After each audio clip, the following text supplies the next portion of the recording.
feels smaller. Yep. Yeah, we're rolling now. Oh, we actually live? Oh yeah, we are. No, we're not live. We're recording. We're recording. Hey, Blue Table fans.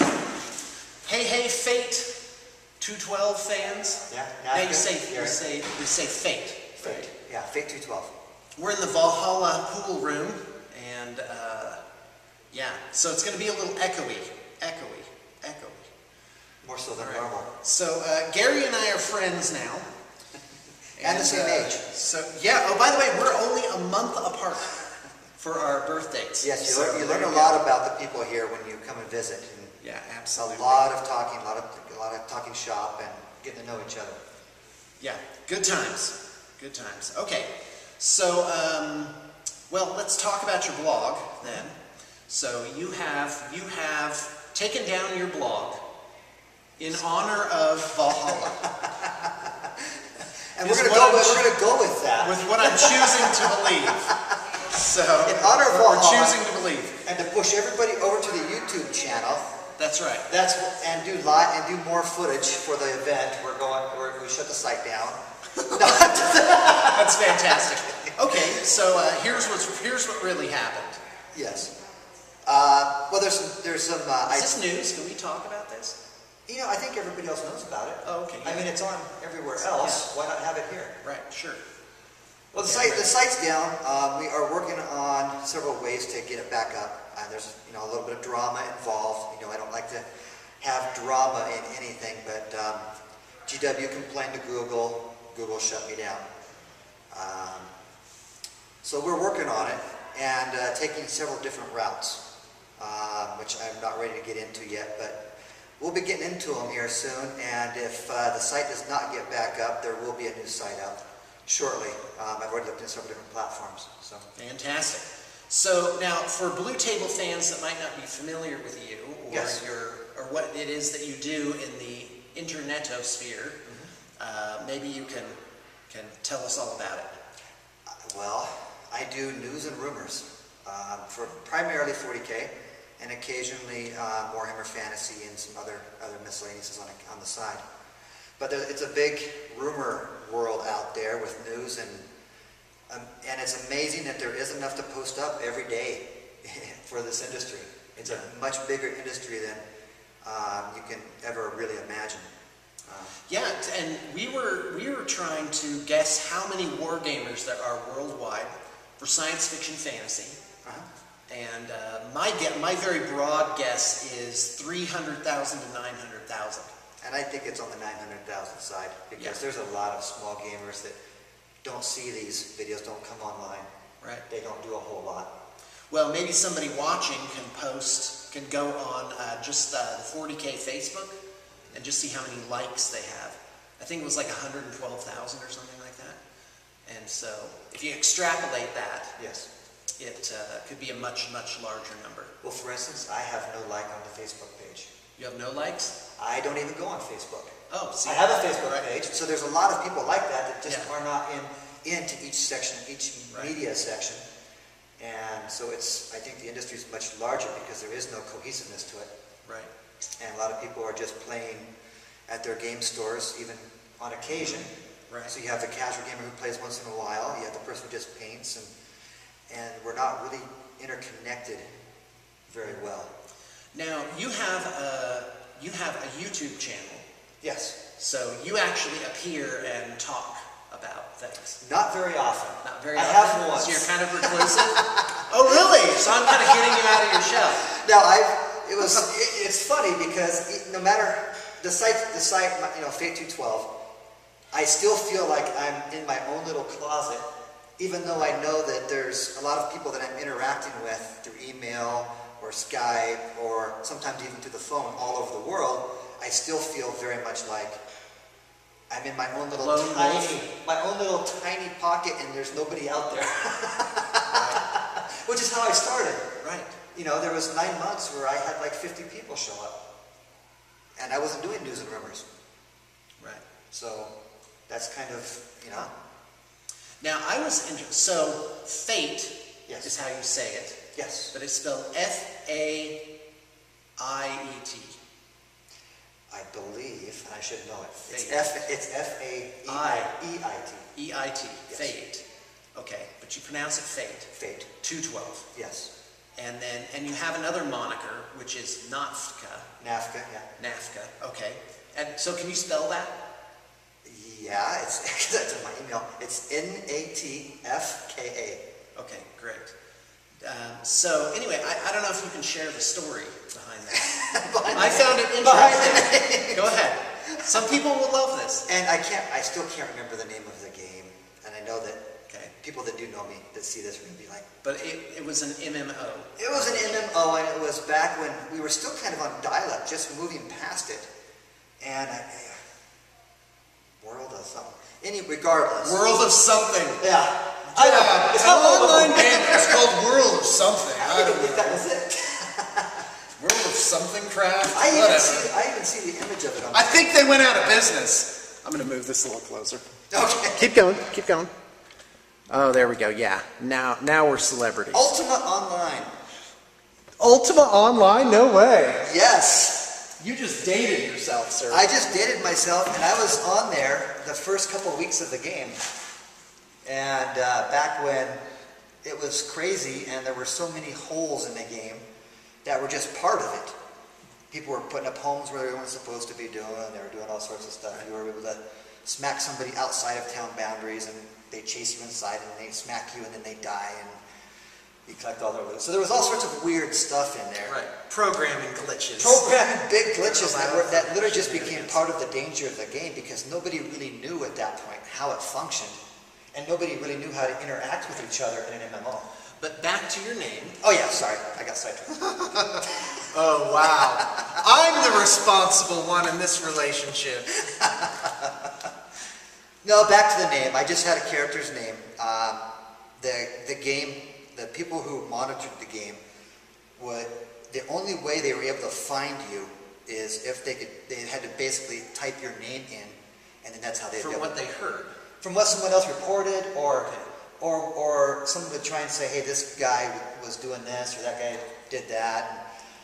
So I decided to make characters with no vowels in the names, and all the consonants would look like each other. So it'd be like L's, T's, K's, stuff that had tall stuff in it, and so that you really couldn't remember, because you couldn't pronounce anything, what it was. And everybody usually had the first 3 letters down. And that's what people called me in game that knew me, or were playing with me. And then eventually, as like all in MMOs, when you start playing, people start knowing you. You have to come up with something a little bit that people can actually pronounce. So you came up with Nafka. So one of the names, I took off a bunch of the consonants, added a couple A's in, and there's Nafka. Okay, there we go. Now you know the story. Long story. Now you know the story. But I did remember the game. Now some of your fans may not know my story.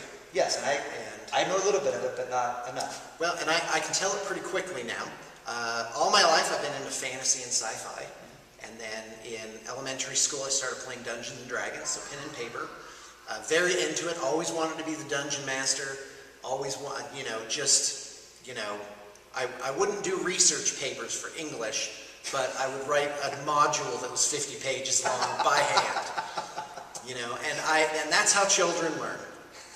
So anyway, I graduated, and I actually couch surfed for a year after graduating. I had a cycle of friends that I would just sleep on the floor or the couch. Yeah. So I was homeless, effectively. I didn't have to pay rent because I was bumming off of everybody.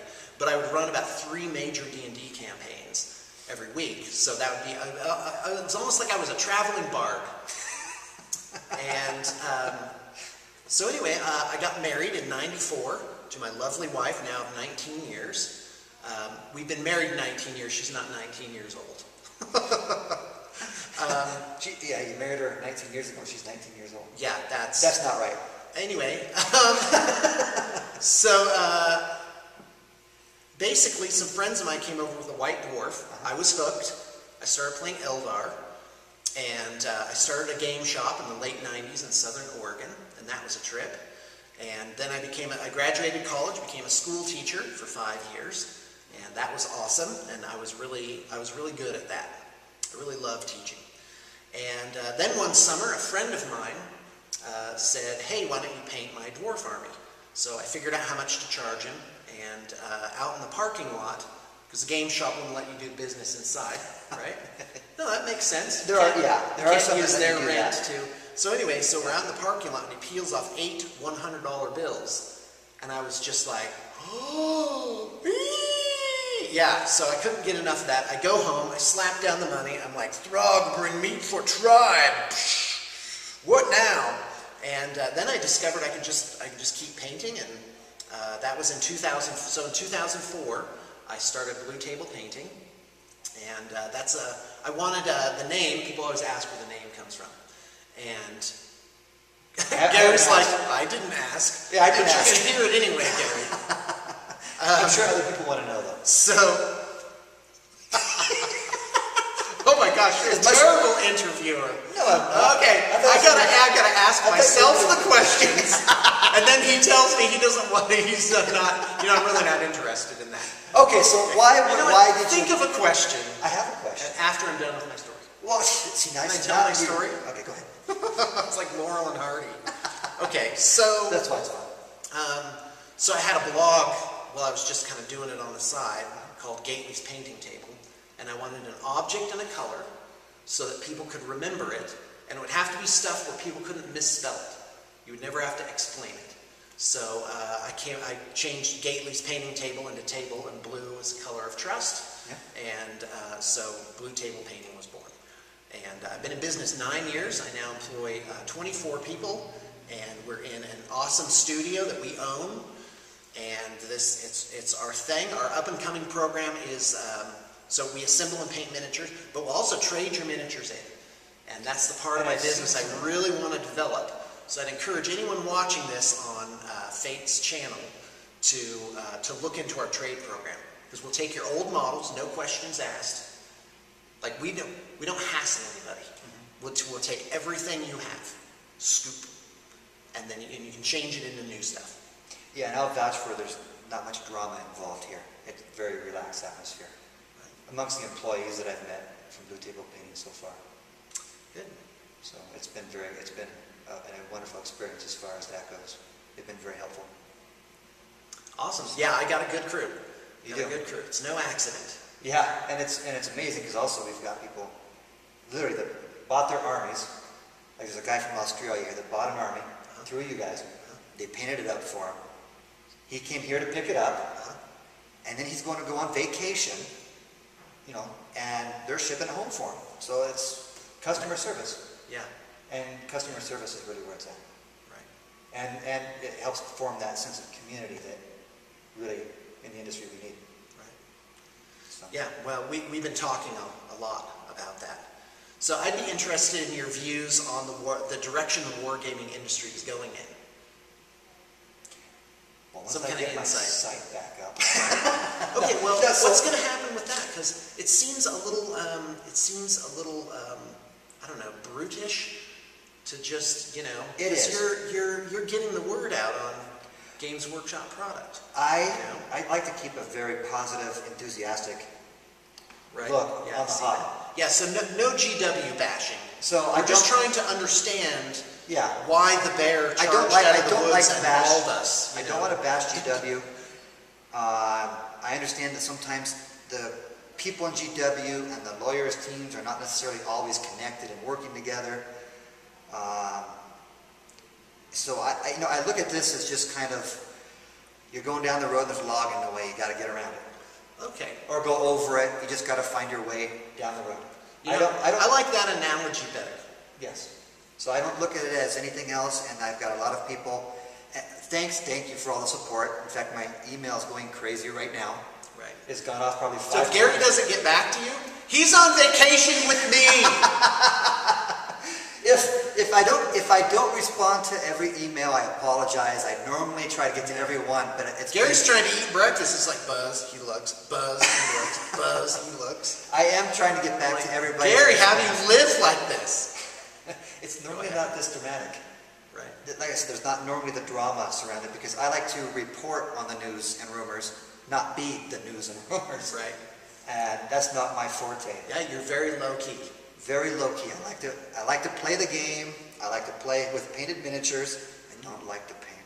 I like to put them together and convert. And I like hanging out with the people that play and are in the hobby, because it's everybody that there's very few people that I've ever met in the hobby that are the stereotypical online, rage hater when they're actually in person playing. It's actually rare. It's very rare. And where you get the rules lawyer who's arguing with you every single step of the game. I mean, they are there, but they really are such a small minority, and maybe sometimes they make themselves to be much more than they are. And I think that's what they're looking for. Right.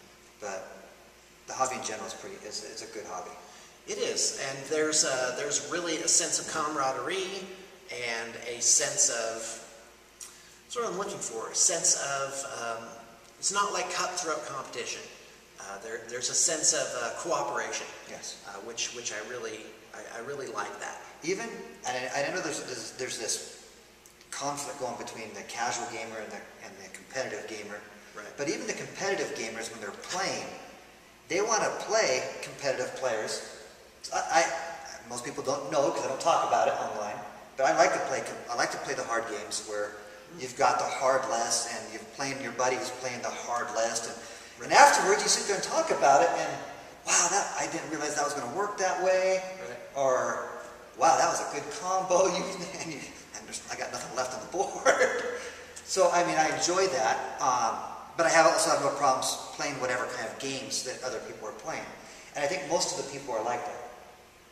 And there's some that aren't, I'm sure, but I think a majority of them are.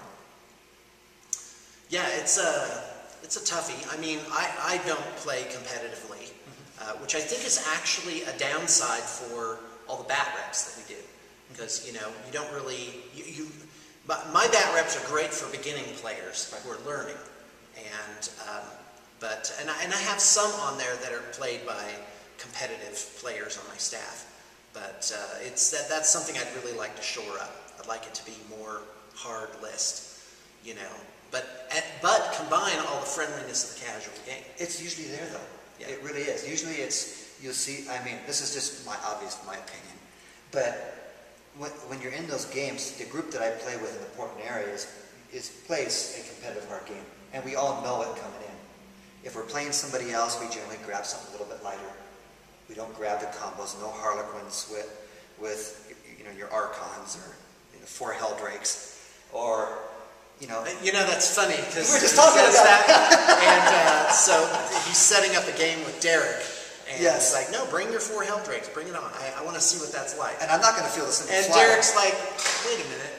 What are you trying to set me up for? And what's funny is I don't have any flyers that I brought. Okay, I did bring one, but the wing broke off. It's not ready to play, and it won't be in the game.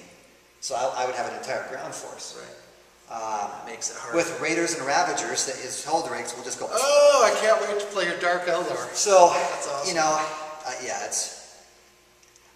I like to play. I'll play whatever game is available because I just like to play the game. Fantastic.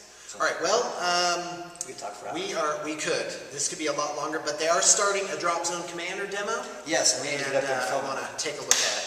Hey, thanks for tuning in, Faeit 212 fans. Am I saying that right? That's close enough. But hey, and we will be back up. Yeah, and I'm going to provide a link to his YouTube channel, okay. So you can stay apprised, and then when the blog's back up, because you may not know this, but